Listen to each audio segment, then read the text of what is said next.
अस्सलाम वालेकुम। Chapter number 1 physical quantities and measurements. हम ये वाला चैप्टर अपना स्टार्ट करते हैं। इस चैप्टर का हमारा सबसे पहला जो टॉपिक है वो है साइंस। साइंस एक ऐसी चीज़ है, एक ऐसा नॉलेज है जो हमारे पास ऑब्जर्वेशन और एक्सपेरिमेंटेशंस के थ्रू आता है। The knowledge gained through observations and experimentation is called science. अब इसके हम एक एग्जांपल से समझते हैं। लेट्स सपोज हमने आगे इन चैप्टर्स के अंदर हमने बॉडी का मोशन स्टडी करना है। चैप्टर नंबर 2 में हम लोग स्टडी करेंगे different types of motion, for example translatory motion, linear motion. अब उसमें सबसे पहले हम लोग ऑब्ज़र्व करते हैं किसी भी चीज़ को कि बॉडी काम किस तरीके से कर रही है। लेट्स सपोज मैं अगर लीनियर मोशन की एग्जांपल लूँ तो हम उसमें पढ़ेंगे कि बॉडी अगर स्ट्रेट लाइन में मोशन कर रही हो तो उसे हम कहते हैं लीनियर मोशन। अब हम जब हमने पहले ऑब्ज़र्व कर लिया उसके बाद हम बॉडी पे करते हैं एक्सपेरिमेंट्स। एक्सपेरिमेंट हम ऐसे करेंगे कि अच्छा अगर बॉडी मोशन कर रही है, कितनी स्पीड से मोशन कर रही है, अगर इतनी स्पीड से मोशन कर रही है तो कितना डिस्टेंस कवर कर रही है, अगर इतना डिस्टेंस कवर कर रही है तो कितना टाइम लग रहा है उसको ये सब कुछ करने में। तो ऐसी नॉलेज जो कि हमें ऑब्ज़र्व और एक्सपेरिमेंट के बाद पता चले उसको हम बोलते हैं साइंस। अब किसी भी चीज़ को समझने से पहले उसकी हिस्ट्री जानना बहुत ज़रूरी होता है। अब ये जो वर्ड साइंस है ये एक लैटिन वर्ड, लातीनी ज़ुबान का लफ्ज़ था साइंटिया, उससे निकला था। अब इस वर्ड का मतलब था नॉलेज, इल्म। ठीक है, तो सबसे पहले जो हमारे पास साइंस था ना उसको हम साइंस नहीं बोलते थे, बल्कि हमने उसको ना एक ही सब्जेक्ट दिया हुआ था, नेचुरल फ़िलोसफी का। नेचुरल फ़िलोसफी को टाइम गुज़रा, वक्त गुज़रा, उसके बाद हमने नेचुरल फ़िलोसफी को दो स्ट्रीम्स में डिवाइड कर दिया, दो हिस्सों में डिवाइड कर दिया। एक थी हमारे पास फिज़िकल साइंसेस और दूसरी थी हमारे पास बायोलॉजिकल साइंसेस। नाउ बायो का मतलब होता है लाइफ, बायो मीन्स लाइफ। तो फिज़िकल साइंसेस ऐसी स्टडी थी, अब बायो का मतलब तो हो गया लाइफ, मतलब वो ऐसी साइंस होगी, ऐसी हमारे पास चीज़ होगी जिसमें हम लिविंग थिंग्स को स्टडी करेंगे। उसके बरक्स जो हमारे पास फिज़िकल साइंसेस थी उसमें हम नॉन लिविंग थिंग्स को स्टडी कर रहे थे। लेकिन वक्त गुज़रा, उनको पता चला कि खाली नॉन लिविंग थिंग्स और खाली ये दो फील्ड्स काफ़ी नहीं हैं इस चीज़ को स्टडी करने के लिए। तो बाद में हमारे पास क्या हुआ, मुख्तलिफ़ फील्ड्स आ गई। जैसे आजकल हम लोग, अगर आप लोगों के लेवल पर बात करें तो फ़िज़िक्स, केमिस्ट्री, उसके बाद बायो, फिर आगे चले जाएँ तो फिर और पता नहीं कितनी लाखों में फील्ड्स आ चुकी हैं। ठीक है, तो हमारे पास साइंस क्या था, ऐसी नॉलेज जो हमें ऑब्जर्वेशन और एक्सपेरिमेंटेशन से मिले। और जो साइंस था वो हमारे पास एक लैटिन वर्ड था साइंटिया, उससे निकला था, जिसका मतलब था नॉलेज। सेकंड, सबसे पहले हम इसको एक ही फील्ड में पढ़ते थे जिसका नाम था नेचुरल फ़िलोसफी। बाद में हमने इसको दो स्ट्रीम्स में डिवाइड कर दिया, नेचुरल फ़िलोसफी को physical sciences and biological sciences में। नेक्स्ट हमारे पास जो आज का हमारा मेन टॉपिक है वो है ब्रांचेस ऑफ फिज़िक्स। जैसे अभी भी हमने कहा कि सबसे पहले हमने साइंस को, नेचुरल फ़िलोसफी को कितनी फील्ड्स में डिवाइड किया था, फिज़िकल और बायोलॉजिकल साइंसेस के अंदर। अब उसके बाद हमने बाकी फील्ड्स में हमारे पास जो फ़िज़िक्स की फ़ील्ड आई उसकी मज़ीद हमारे पास ब्रांचेस निकली, जिसमें हमारे पास मैकेनिक्स है, साउंड है, लाइट है, इसके बाद हीट है, इलेक्ट्रिसिटी एंड मैग्नेटिज़म है, जो कि हमारे मुख्तलिफ बुक्स के चैप्टर्स भी होंगे। ठीक है, अब आप लोगों के लेवल पे ये बुक के चैप्टर्स हैं, आगे जाके ये पूरी आप लोगों को बुक्स मिलेंगी। ठीक है, सबसे पहले हम सबसे अपनी पहली ब्रांच को स्टडी करते हैं। सबसे पहली ब्रांच है हमारे पास मैकेनिक्स। मैकेनिक्स का मतलब होता है मोशन। मैकेनिक्स का मतलब होता है मोशन। अब मोशन क्या चीज़ करती है, ऑब्जेक्ट। ऑब्जेक्ट क्या होता है, हर वो चीज़ जिसका कोई ना कोई मैस हो, उसने कोई जगह ऑक्यूपाई की हो। ठीक है, it is a study of motion, its causes and affects. Now what is cause and what is affect. Cause and effect का आपस में एक बहुत ही डायरेक्ट रिलेशन होता है। कॉज बोलते हैं वजह को और इफेक्ट बोलते हैं उससे असरात क्या हुए। फॉर एग्ज़ाम्पल हम अगर बात करें 2-3 साल पहले 2019 में हमारे पास पेंडेमिक आया, उसकी कॉज क्या थी कि वो एक वायरस था, कोरोना वायरस, उससे स्प्रेड होता था। और इफ़ेक्ट उससे क्या हुए, हमारे पास ज़ुकाम हो जाता था, बुखार हो जाता था, मुख्तलिफ तरह के इफ़ेक्ट हुए। तो हर चीज़ की कोई ना कोई कॉज होती है और उससे कोई ना कोई इफ़ेक्ट होती हैं। कॉज बोलते हैं वजह क्या थी और इफ़ेक्ट बोलते हैं उससे असरात क्या हुए। अब अगर मैं मैकेनिक्स में बात करूं तो मैकेनिक्स हमारे पास आ रहा है कि मोशन ऑफ ऑब्जेक्ट और किस वजह से मोशन हो रहा है एंड इट्स इफेक्ट्स, और उसके असरात क्या क्या थे, किस वजह के कि क्या जब बॉडी ने मोशन किया तो उससे क्या क्या इफ़ेक्ट दूसरी चीज़ों पे पड़े। ओके, अब मैकेनिक्स की ना हमारे पास दो टाइप्स होती हैं, एक होती है काइनेमेटिक्स और एक होती है डायनेमिक्स। ओके, जो आप लोगों की चैप्टर यूनिट नंबर 9 के का चैप्टर नंबर 2 है वो है काइनेमेटिक्स का, और जो चैप्टर नंबर 3 है उसका डायनेमिक्स का। इसको मैं थोड़ा सा ब्रीफ कर देता हूँ। काइनेमेटिक्स भी जैसे मैकेनिक्स से टाइप है तो ये भी मोशन ऑफ ऑब्जेक्ट है, लेकिन इसमें हम बॉडी के जो कॉज हैं उनको स्टडी नहीं करते कि मोशन किस वजह से हो रहा है, क्यों हो रहा है, उसको हम स्टडी नहीं करते। उसके बरक्स जो डायनेमिक्स है वो भी मोशन ऑफ ऑब्जेक्ट है, लेकिन हम उसमें कॉजेज़ भी स्टडी करेंगे।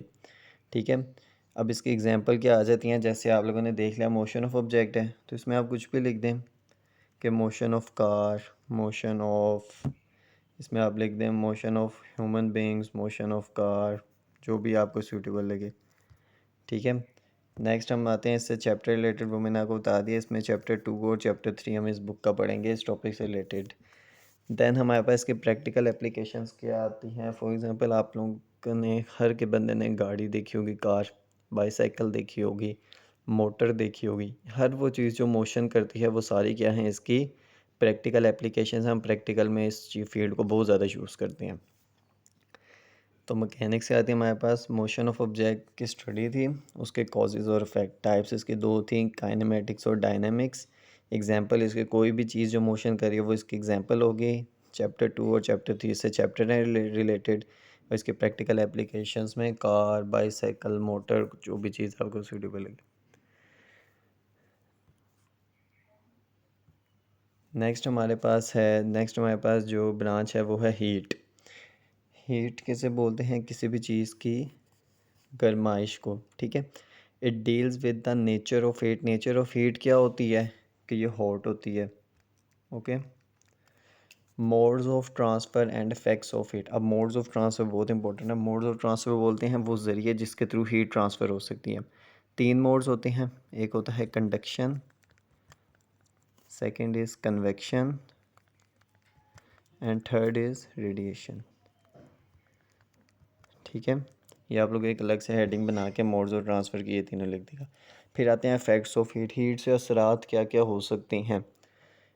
ओके, तो इसके अंदर क्या क्या आ रहा है, nature of heat, modes of transfer and effects of heat. अब हीट की टाइप्स क्या हैं, इसके एग्जांपल क्या हैं, चैप्टर कौन कौन से रिलेटेड हैं। इसके टाइप्स में देखें आपके पास, और अगर मैं इसके एग्जांपल भी एक साथ ही लूँ तो आपके पास घरों में होता है हीटर। ठीक है, हीटर से हमें क्या मिल रही होती है, हीट मिल रही होती है। इसको छोड़ दें, अगर हम किसी हमारे पास कोई मेटल का पीस हो, उसे हम हीट दें तो वो क्या हो जाता है, गरम। उसका इफेक्ट क्या पड़ा, गरम हो गया। मोड ऑफ ट्रांसफ़र क्या हुआ, कंडक्शन हुई। ओके, नेचर ऑफ हीट क्या हुआ, वो हॉट हो गया। तो देखें, हमने एक मेटल के रॉड को जब गर्म किया तो उसके नेचर ऑफ हीट क्या होगी, वो हॉट हो गया।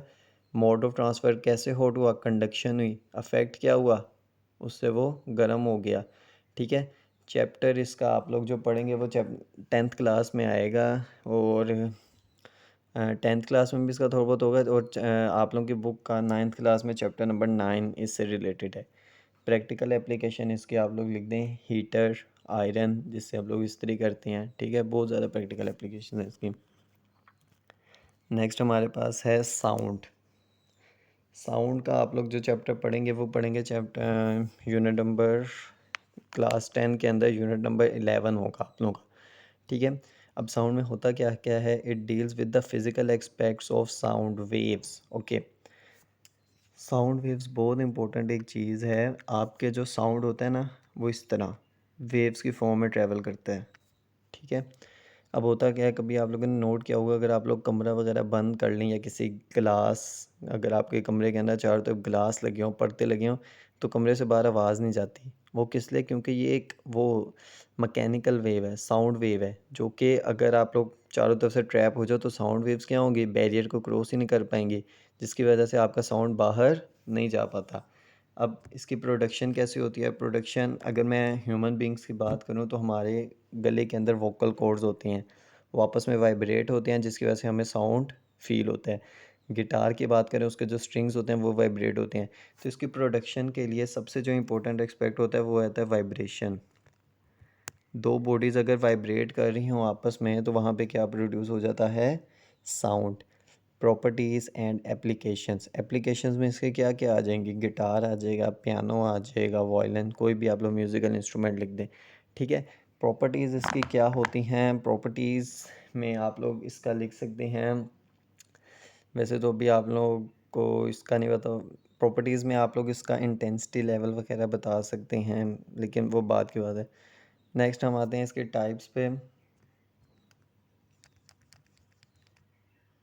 ओके, साउंड कितने टाइप्स का हो सकता है, या तो साउंड लाउड हो सकता है या फिर साउंड फेंट, फेंट बोलते हैं हल्के को। या तो लाउड हो सकता है या फेंट हो सकता है, या तो श्रिल हो सकता है या फिर ग्रेव हो सकता है, ठीक है। तो मुख्तलिफ टाइप्स के हमारे पास साउंड हो सकते हैं। कुछ साउंड हमें अच्छे लगते हैं, सुनने में मज़ा आता है, फॉर एग्जांपल म्यूज़िक वगैरह। कुछ साउंड हमें नहीं अच्छे लगते, ठीक है। एग्जाम्पल इसकी वहीं आ जाएंगी, गिटार, वायलिन और ये सब कुछ। चैप्टर इसका मैंने आपको बता दिया, यूनिट आप लोगों की क्लास 10 के अंदर चैप्टर नंबर 11 होगा, प्रैक्टिकल एप्लीकेशन, सेम एग्जांपल्स के जैसे गिटार, वायलिन, ह्यूमन बींग्स के वोकल कॉर्ड सारे आ सकते हैं। ओके, लास्ट जो आज की हमारी ब्रांच है वो है, it is a study of physical aspects of light, it's properties, working and use of optical instrument. Okay, light की अगर मैं फ़िज़िकल एस्पेक्ट्स की बात करूं तो आप लोग 8 क्लास में पढ़ के होंगे कि लाइट एज अ वेव भी एक्ट करती है और एज अ पार्टिकल भी, ठीक है। दोनों थ्योरीज मौजूद हैं कि लाइट एज अ वेव भी एक्ट करती है और एज अ पार्टिकल भी। तो इसकी प्रॉपर्टीज़ क्या हैं, क्या आपको पता होगा कि लाइट जो है उसकी स्पीड सबसे फास्टेस्ट है, कितनी है, 3 × 10⁸ मीटर पर सेकेंड। ओके, सबसे ज़्यादा फास्टेस्ट थिंग जो अभी दुनिया में है वो क्या है, आपके पास लाइट है। इसके यूजेस और इसके ऑप्टिकल इंस्ट्रूमेंट, ऑप्टिकल का वर्ड निकला है ऑप्टिक्स से, ऑप्टिक्स मींस होता है लाइट, ठीक है। हमारे पास बहुत ज़्यादा ऑप्टिकल इंस्ट्रूमेंट है, फॉर एग्जांपल हम लोग पढ़ेंगे एंडोस्कोप पढ़ेंगे, उसके बाद इसके बहुत ज़्यादा हम लोग मेडिकल के यूजेस पढ़ेंगे, ठीक है। उसके बाद इसकी आती हैं हमारे पास टाइप्स। अब लाइट के टाइप्स क्या क्या हो सकती हैं, फॉर एग्ज़ाम्पल अगर हम इसकी बात करें, हमारे पास टॉर्च की लाइट होती है, हमारे पास सन जो बहुत बड़ा सोर्स है लाइट का, ठीक है, वो है। उसके बाद हमारे पास बहुत ज़्यादा इसकी प्रैक्टिकल एप्लीकेशंस हैं लाइट की, ठीक है। इसका जो चैप्टर है वो होगा आप लोगों का चैप्टर नंबर 12, आप लोगों की 10th क्लास का, ठीक है। प्रैक्टिकल एप्लीकेशन इसकी बहुत बड़ी, आप लोग लिख लें सन, या फिर सन नहीं तो टॉर्च लाइट, ठीक है। बहुत ज़्यादा है इसकी, आप लोगों के घरों में जो बल्ब लगे होते हैं वो, ठीक है।